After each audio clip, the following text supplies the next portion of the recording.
quickly. Oh. It's just a little crush. Don't give in to the pressure. Before moving on, find your way. Better luck next time. And then I hit restart. Is that your legs sticking out of the bottom of that graphic? That's Ah. Are you supposed to be listening or something? Yeah, I've like the little legs sticking out of the bottom of that are particularly fun. Although apparently she shortened her dress before being crushed. Aha! Some are pointy-toed, size 14 men's dress shoe prints.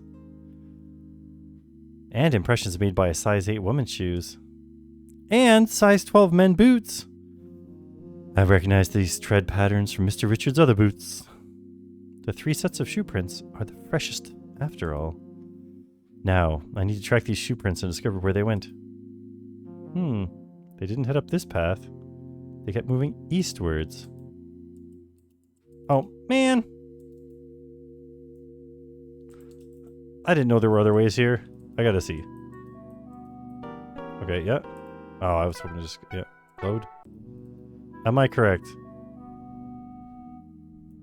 Where am I going? Uh-oh. They wander in the mine until the lantern gives... Oh, please tell me crews get you. Alone in the dark, wander aimlessly, seldom ends well. Have a game plan first. Or some step-by-step directions. Oh! Giving us clues. They came just short of directly referencing Grooves. Which I would have enjoyed, but that's an Infocom thing, not a Sierra thing, so... Yada, yada, yada. So now... Go east. Life is peaceful there. Like, what if a rock landed on your head and you're like, oh no, you're a flathead. Oh, I had to examine them more. Okay, okay. Load game, go east. Maybe step-by-step guide isn't even it. It's like, oh, it's not a clue. It's just that you are supposed to find the hint book in the cave. Guess, technically, I don't know which way down or to the right here. Fresh shoe prints head east, deeper into the mine. Nothing but dusty mining shoe print. It went down the southern path. There we go. There, now we have tracked them. Go east into mine. Gee, I'm glad I was able to track Nessa and Corvus down this path. I hope I can find Mr. Richards before it's too late. Speaking of too late. Ah, what was that? No, Sephiroth has cast Meteor. Despite the terrifying rumbles and shudders surrounding you, you forge onwards. Oh.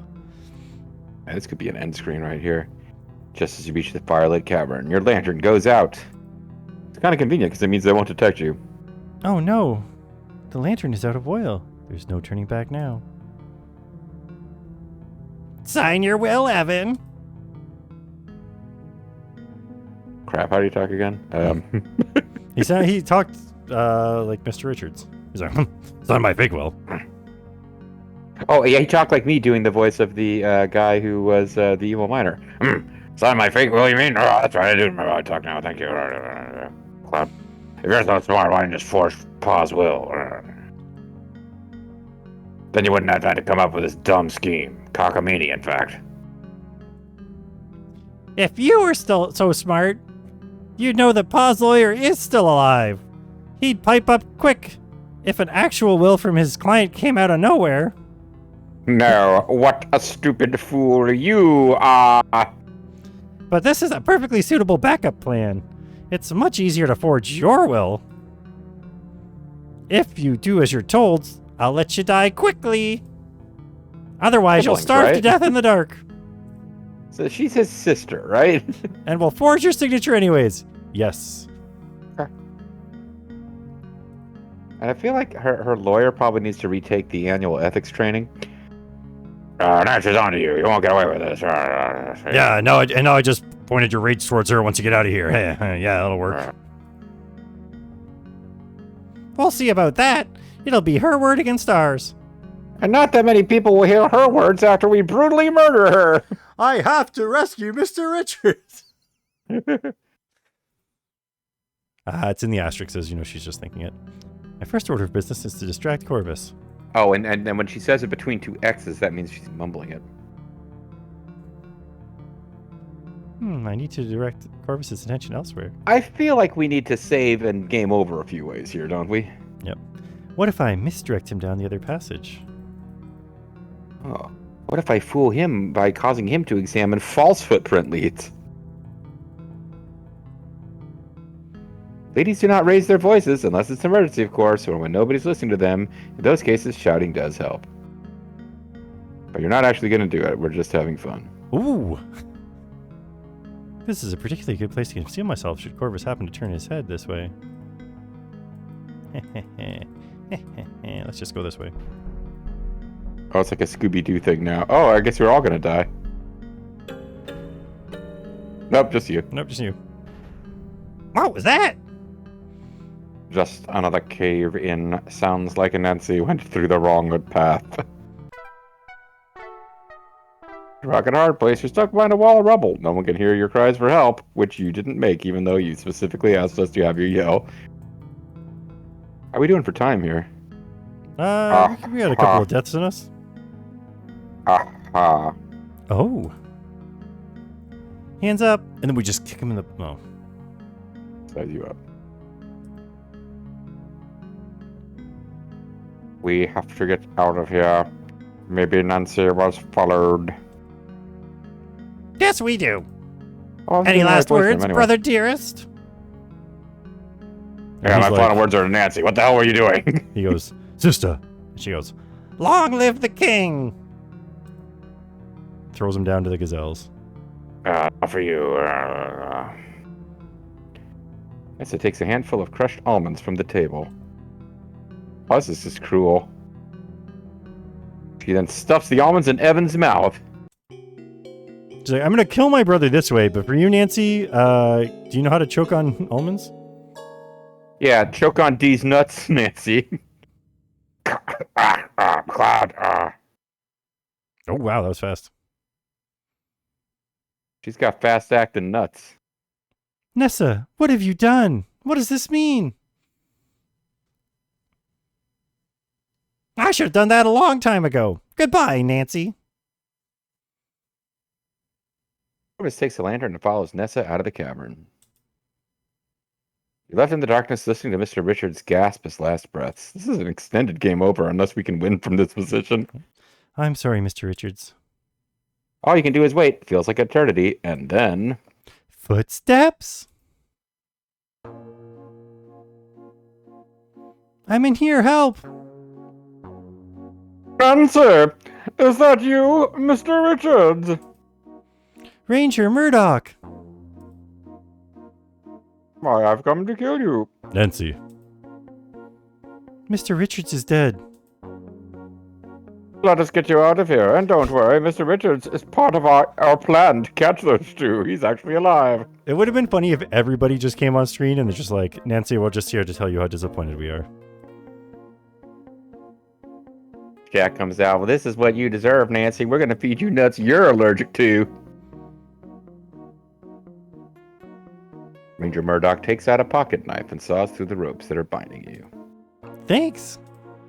Corvus got away and so did Nessa. I'm sorry I failed. The important thing is that you're safe. Come along. We'll have a whole extended series of sequels where we go after those two. I'm sorry, Mr. Richards. Goodbye. Ranger Murdoch leads the way out of the mine. I guess this is an extended bad end. This is bad end. We got bad end. You feel incredibly relieved to be out of the mine. It feels like a great weight has been lifted off your shoulders. The automobile is parked down the hill. And there are more rangers waiting for us at the train station. How did everyone get here so quickly? Well, it wasn't quick, actually. You were in there for 4 days. I'm not actually a forest ranger. I'm a member of the Northwest Mounted Police. What? Oh my god, I thought we knew that. We've been on the trail of a German spy in Saboteur, who is rumored to be in this area. We believe he is responsible for the bombings of the bridge west of Crimson. Ooh. Albert Carl? Carl, a man known to us as Carl Leffler. You revealed him, Nancy. Well done. Not only that, you tipped us off to what his next target would be. The Pentagon. Oh wait, no. The Sulaks, the octagon. He's Right taking it to the again. ring. As you know, Canada declared war on Germany a few weeks ago. It was irreconcilable differences over syrup. It appears operatives directed by the German Foreign Office have undertaken a campaign here in Canada to delay military aid to Europe. No, by targeting transportation links such as railways, bridges, and canals. We strongly suspect that Carl, a man we know as Carl Leffler, is one of those operatives. He has been apprehended at the Sulaks while setting up explosive charges. Well, now this whole bit is optional. Like, now I don't know how many permutations there are, but I feel like there's an ending where you're like, well, we stopped those two evil people from murdering Mr. Richards, but I guess we haven't quite figured out blowed up real who's good. blowing up those bridges. Thanks to your impeccable detective work, Mr. Leffler will surely be brought to justice. Gee. Let's go. Let's go. But, you still failed Mr. Richards. Oh, and we're not going to arrest those two who murdered him either. Bye. Yep. Well, we haven't explained to them what happened yet. For all they know, Mr. Richards tied himself up because he's into it and accidentally ate some nuts. Oh, it was a really convoluted version of how David Carradine died. This time it was like accidentally strangling yourself while eating nuts. Chapter 7, Conclusions. So, we're in a tricky spot right here because one, it's time to end the video, but two, it's we got a whole chapter of bad end to have here. So I guess when we come back, we'll do bad end chapter, and then I guess when we come through this again as a good end, we'll. Well, do we know for certain that because it seems pretty obvious that they told us find a way to distract Corvus, and then we just immediately and we managed to hide behind a rock and all that stuff. So like there must be Yeah. multiple ways of messing this up, but for now, when we come back, chapter 7 conclusions of some kind. We'll jump to the wrong conclusions. Jumping to conclusions.